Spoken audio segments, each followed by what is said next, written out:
Hello everybody, this is Hope and Catherine, and Hi. I'm here today or actually every day, every time I put a video up here, I'm trying to open up people's minds, let them explore different alternative therapies for healing, and let everybody kind of decide what they need in order to heal their lives or fix their issues or whatever that may be.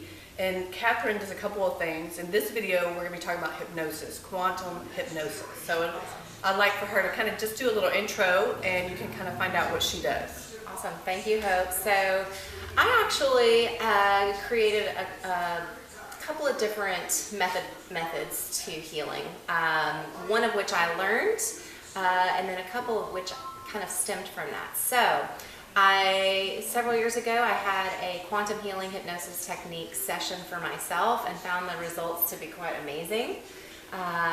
Profound healing, profound knowledge of self came from this experience for me. So after having a couple of those myself, I decided to actually take the training and become a quantum healing hypnosis technique practitioner, which I did about 3 years ago. And really practiced the first year, just really honing the skill of learning how to perform hypnosis sessions. And then after getting some experience, just playing around with the experience of taking people into hypnosis different ways. And I kind of found a methodology that works for exploration, not just of past lives, but also taking people to their Akashic records, taking people to meet their guardian angels or spirit guides, and then also being able to just go straight to the source and access their own inner wisdom. So, my actual practice is called Quantum Soul Journeys, because I like to incorporate both quantum healing hypnosis technique and also a soul journeys hypnosis experience. So that's kind of like my comfort zone, if you will, because I've been doing it for quite some time, and the majority of my clients that come to me for sessions are really seeking to make that connection to remember who they are. So sometimes it might be through a past life experience, but then sometimes it also just might be going straight to the source and getting the information that they need in order to make the changes that need to happen in their life. Yeah. So it's such a cool process too. I've actually got to experience it. It was totally not what I expected, but it was very helpful in some of the processes that I was trying to go through. So I would like to know, and I'm sure other people who have questions about hypnosis. First of all, actually let's take it back before that. So I know you said that you had some sessions yourself. What do you feel like in your life were the examples of problems or processes that you were trying to work out? So that's really interesting. I kind of grew up having been trained to be a perfectionist, which was always kind of what I thought was my strength. And I kind of figured out at some point along the lines that it wasn't quite necessarily a strength as much as it was like holding me back from being able to just experience life. I was great at lots of stuff. Like without the control aspect. Right. Okay. But it wasn't fun. Gotcha. And so there came a point in my life where I was thinking, wow, I've accomplished a lot in my life, but I'm so bored. Yeah. If this is really what life is like, I don't know that I want to stay around and just try to be perfect at everything. Yeah. Because that's really not the point of existence, right? Right. We're not here to be perfect. We're here to be flawed and experience all the things that learn we're from the experiences. not. Exactly. Yeah. And so my first question that kind of just arose for me, that was like the deep question, that wasn't the superficial, let me be good at my job, let me tackle this, thing that we call life. And the question for me was, if this is all there is, why am I here? What's my purpose for being here? Yeah. And that's really a big question I think a lot of clients that come to me have. And when I have people make a list of questions that they want to cover in a session, it's almost always a question that's asked. Usually the only people who don't ask the question are the people who already know what their purpose is and they're living it. Gotcha. So that was really the thing that kind of took me into that first stage of questioning. Why am I here? If this is all there is, why am I here? Like, my life was great. And from the outside in, people would look at me and say, why would you even bother to ask that question? Your life is so amazing. But it didn't feel amazing. Right. It was just stuff that I had done and things that I had accomplished. And Like finding a meaning. I needed to find what I was supposed to do. Yeah. Because all the things I thought I was supposed to do didn't quite make me feel content or fulfilled. Yeah. So that was really the beginning part of my journey. And then it's kind of weird because I remember this as if I'm remembering something that happened to me, but it almost feels like it was someone else asking the question. Yeah. Because who I am now is not who I was then. Yeah. Well, and I know too, like for me, when I had my experience, I felt like I was, because I know a lot of people probably wonder, like, what does your body feel like, or what do you feel like in a session? And for me, it kind of felt like a dreamlike state where I was so able to control my body and I know a lot of people worry about, oh, am I going to be like, walking like a chicken and all that stuff? What is she going to make me do when I'm under and all that stuff? But you're still fully aware, but it's almost like there's that unknown force that's kind of there. It's your guides, it's your, whoever that you're connecting with. Right. And it really makes it clear. If that's the word. Yeah. So I like to explain things very simply for people. First of all, just the act of closing your eyes shuts off the outside world. So you're taking things from what we call reality and going inward. So when you just lay down and close your eyes, even at night when you're sleeping, you're just signaling to the body, hey, it's time to turn the outside world off, and we're going to go inside. And so just like at night when you're having a dream, that's kind of the same process. So your conscious mind might still be aware that you're dreaming for people who are able to lucid dream.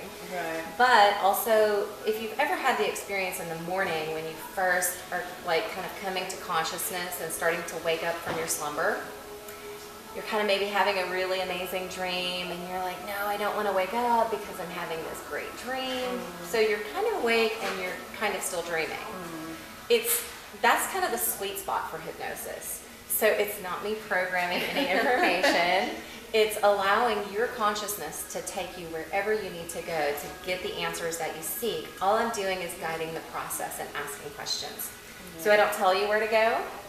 I don't influence your experience in any way. It's just allowing yourself the opportunity to become curious about your inner realm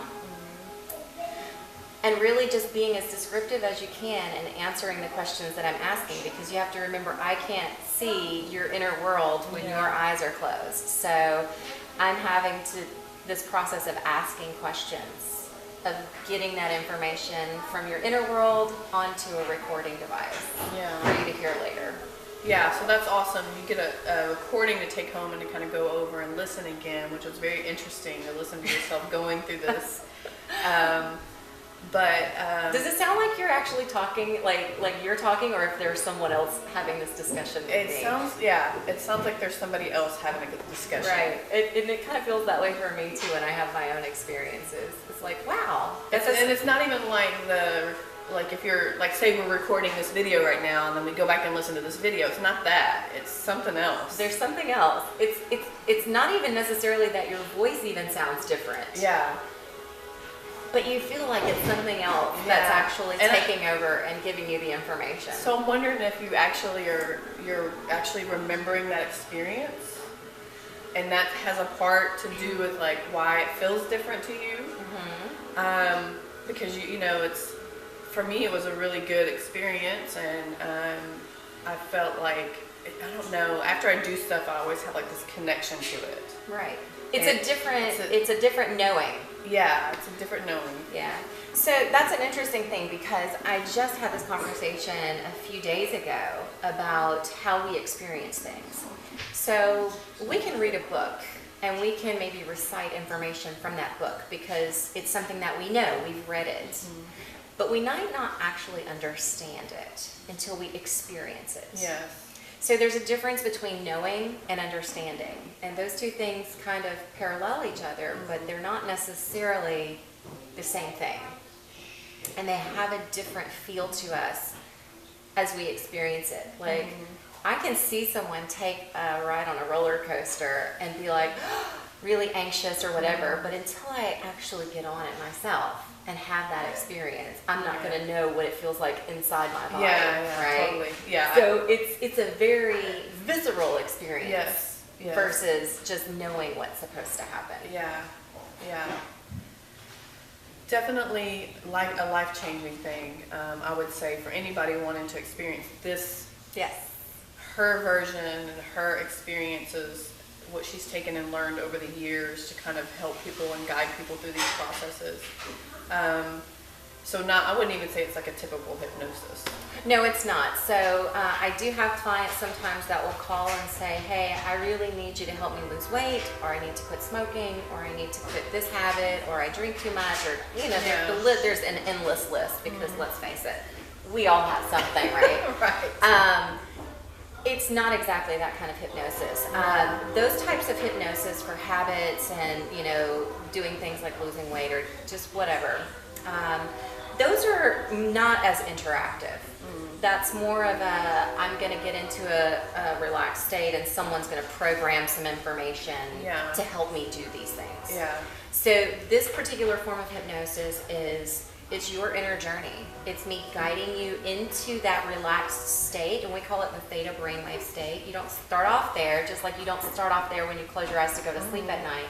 But the longer your eyes are closed and the more you talk, the deeper you go into that experience, and you're able to actually answer questions. Right. The exact same way as if you were taking a nap one day on the sofa and someone comes through the room and says, hey, where's the TV remote? You can answer them, but you're still asleep. Right.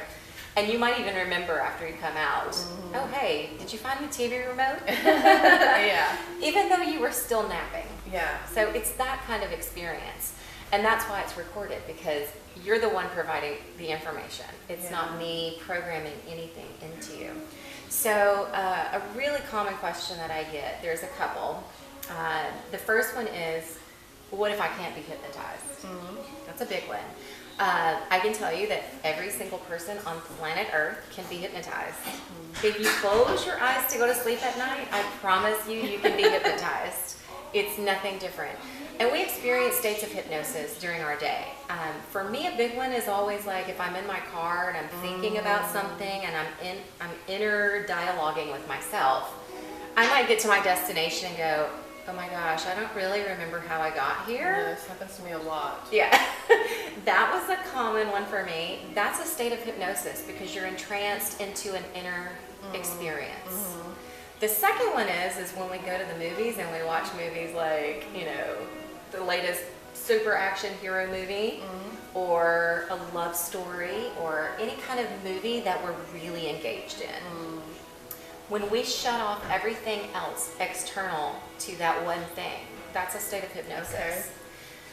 People who work and they're really into something that they're doing. They get into their and they don't realize that 4 hours have gone by. Yeah. And they feel like they've been sitting there for maybe an hour. That's a state of hypnosis. Do you feel like people can get into these even longer states where it's like they feel like that's their life? It kind of reminds me of what you were talking about, where they're like, I wake up, I go to work, it's like I'm on automatic, and that's when I'm going. I feel like that's a form of hypnosis. Yeah, for sure. Because you're not. So that when you are not living your life in a state of constant awareness of what you're doing and what your inner world to your outer world actually is, but you're on autopilot. So you wake up, you're like coffee, shower, car, ride to work, work, home, blah, blah, blah. Like you're living this little robotic existence with your little program. That's a state of hypnosis. Yeah. Absolutely. So that would be I would think, the perfect person to come and see you. And that's everybody, just about. That's all of us. Yeah. So I think what we're saying is, if you're just wanting to quit a habit or something, probably that would not, you wouldn't be the best person to want to come. It's not that it doesn't happen during the session. It's just that it happens because you will it so. Yeah. Not because I'm programming that information to happen for you. Right. It's just a different kind of experience. Just like everything, there's no magic pill that's going to fix our life. Even for hypnosis sessions for people who want to quit a habit or change something, you know, about their physical body, those still require multiple sessions. Right. They don't happen with just one and you're done. Yeah. Healing in itself is not a one and done kind of experience. Right. And all healing is self-healing. So even if someone is programming that information, it's only happening because you're allowing it to happen. Yeah. So that's the really beautiful thing about hypnosis. You can be as consciously aware during the experience or as deep as you want to go. It's really up to you. Yeah. Okay, so I guess my next question would be is like, what would a typical session look like to you? Yeah, so pretty much everybody is required to make a list of questions. It can be one question, like that burning question. Yes. I've got clients that come with 5 or 6 pages of questions. Some of them typewritten, so they're like really a lot of questions. I find that people who come with lots and lots of questions, all the questions usually center around 3 or 4 themes of what's happening with their life. Yeah. And we all have these patterns because that's how life is. It's a patterned existence. So we might have a pattern of, you know, attracting certain types of people into our life. Or we might have patterns of overeating or undereating or starving ourselves. Or we might have patterns of retreating whenever we're attacked seemingly from the outside versus, you know, standing up and duking it out. So we have patterns that really kind of cause us to be the people that we are. And we might not notice those patterns, but for someone like me who's trained to really recognize them, I can kind of see the pattern in the questions. And so that's really why I ask people to bring a list of questions that they want to ask during their session, because it helps me to know how to guide that experience for them to experience the most understanding. Yeah. Not knowing, but understanding. Right. And healing from that. What they need to do to change the pattern. Sometimes the pattern can be changed just by changing your belief about what it is. For example, I had a client yesterday that needed to forgive some people in her life. And during the session, she was like, oh, all I have to do is just decide to do it. It's really just that easy. Yeah. You know, like it was an aha moment because she thought it was going to be something that she needed to learn how to do, to figure it out, to take time, but it was just ordeal, So it's just really about knowing how to guide that client through that. So the questions are the most important thing. The second thing is just having the intention that you're going to be connected, you're going to get the answers that you seek, and you're going to leave with a different experience than what you came with. So during the session, I have people bring their list of questions. We kind of go over the list of questions so that I have a clear understanding of what that person wants to achieve from the session. Then we go in and we actually do the hypnosis part, and that can last anywhere from an hour and 20, 30 minutes to 3 hours. Yeah. It just really depends on the person and how much is needed for healing and understanding. And then once you're brought out of the hypnosis part of it, then we kind of have to ground you back in your body because it is a little bit of a out-of-body experience. So we just sit down and have a little bit of a conversation that helps to anchor all the stuff that just happened into your conscious mind. Yeah. And so we save all the analyzing and the review until the end. Yeah, yeah. I definitely felt out of body.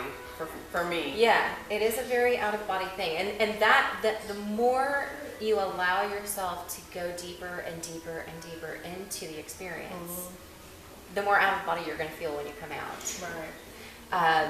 Even though we actually might use the terminology that you're going to wake up feeling refreshed, you're still going to be like, wow, I'm not quite sure I'm in my body yet. Yeah. You know? Yeah. So it just really depends. I mean, I've had experiences where I've been able to sit right up and I'm really excited and I'm ready to get on with my day, even though I still had a deep experience. Right. So it just really depends on what information comes forward, too. Yeah, I guess whatever you're trying to work on. Yeah, too, of course. Yeah. So it's not always cut and dry. Right. So she also does group hypnosis. I know we do that here at the studio, and for someone who's maybe wanting to get like a little bit of a taste of what it's like to kind of what it's like, So the group hypnosis is more of like a guided meditation. Because there's many people, I can't sit and ask questions and have everyone answer, or it would really skew the experience. So the group experience is just a guided meditative inner journey that we usually take together as a group, and it's quite interesting because in most group scenarios, it's usually 3 or 4 people in the group that share a similar journey. Yes. And that's not by accident. It's always divinely orchestrated to bring the right people together, because what's the expression? Your vibe attracts your tribe. Yeah. So whoever shows up in your class is probably going to have a similar history or journey that they need to experience. So for example, in a group session, we might have 3 people that travel to ancient Egypt, or 3 people who experience big bodies of water, and it just can be something basic and simple, or very specific periods or places that they go. I've had a couple of group experiences where like 3 people had Akashic record experiences, and so it's kind of like the energy's amplified to give you that experience. Not everyone wants to share afterwards because it's a very personal journey, but it can be a really exciting thing, or it can also be a very healing thing. So a 40-minute experience can really be as healing as an all-day experience to come for a private session. But you just have to be willing and open. Yeah. So I actually had a question come up, or you're talking about this. So if I'm a person who maybe is not that spiritually connected, and I know before you said, okay, well, anybody can be hypnotized. My question is, like, if I'm not that spiritual, I don't connect with a god or a deity or an angel or any past loved ones, then where is this information coming from when I'm in this hypnosis? Is it? Yeah, that's going to be really difficult for me to answer without really challenging your belief system. So even if you're an atheist, let's just use that as an example, you don't really have a belief in anything. You can't not believe in yourself. Right. Because you exist. Right. You had to come from something. Okay, yeah. So you had to have originated somehow. Right. And the very fact that you're conscious and can have a communication with another human being proves that there's something happening that exists, right? So even if you don't believe in anything at all outside of yourself, we all have that part of us that has the answers to everything about us. It can't not. Right. We might have buried it really deep. Yeah. But it's there. Yeah. So, on the whole, just to be quite honest, the majority of the clients who come to me, they're not really there for spiritual stuff anyway. They're there. I was thinking quite the opposite. Yeah, they're there really for, like, the spiritual thing happens. Yeah. Right, but they might not necessarily have that as their focus. Right, okay. They're like, hey, I've got to fix this problem in my life. I might be a really spiritual person, but it's very this world stuff. My kids are horrible, my husband's horrible, my wife is horrible, my job is horrible, Yeah. I need to be healthy. How do I be healthy? How can I fix my body? How can I live in this body? How can I, the questions are endless. So there's a lot of external questions that have an internal answer. Oh, well put. Yeah. Well put, because I was seriously thinking that it's quite the opposite, but I guess that's because of the space I'm at right now. Well, it's kind of interesting because in my journey, I've had the experience of feeling that everything is external to me. But because I've done so much work on myself, I actually know that everything external to me is just a reflection of what's happening inside. That's very difficult to explain to someone who's not really Yeah, doing yeah. this, right? Yeah, totally. And so it's not until you actually have the experience and know that you have created everything external to you, good and bad. That's a hard pill to swallow, or a jagged little pill. Yeah. It's a really difficult thing to understand until you realize that you've created it, and as easily as it was created, it's as easily uncreated Yeah. or erased. Yeah. That's the beauty of it. It's really not difficult. Yeah. Yeah. I feel like there's a lot of people that can benefit from these sessions in whatever part of their life or whatever they're going through, that they can find some answers to help them. Yes, So, I agree. is there anything else that you'd like to tell them, or? Oh, goodness. If you're interested in having a session, please feel free to visit my website at CatherineWyatt.QHHT.com. That's Catherine,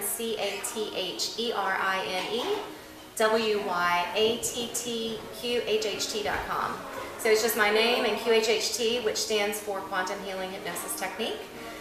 There's a multitude of information, videos, frequently asked questions, and every once in a while, if I have a brief moment, I can generally see when someone actually tries to initiate a chat on my website where I can answer questions right in the moment. But if I'm not able to do that, please feel free to send me an email or a text. My information is on my site. Thank you. Yeah, thank you guys for listening Yes. to this. I hope you have gotten some answers about what a hypnosis session with Catherine looks like. Yes. And like I said, you can always contact her. I'm going to put her information below. Thank you.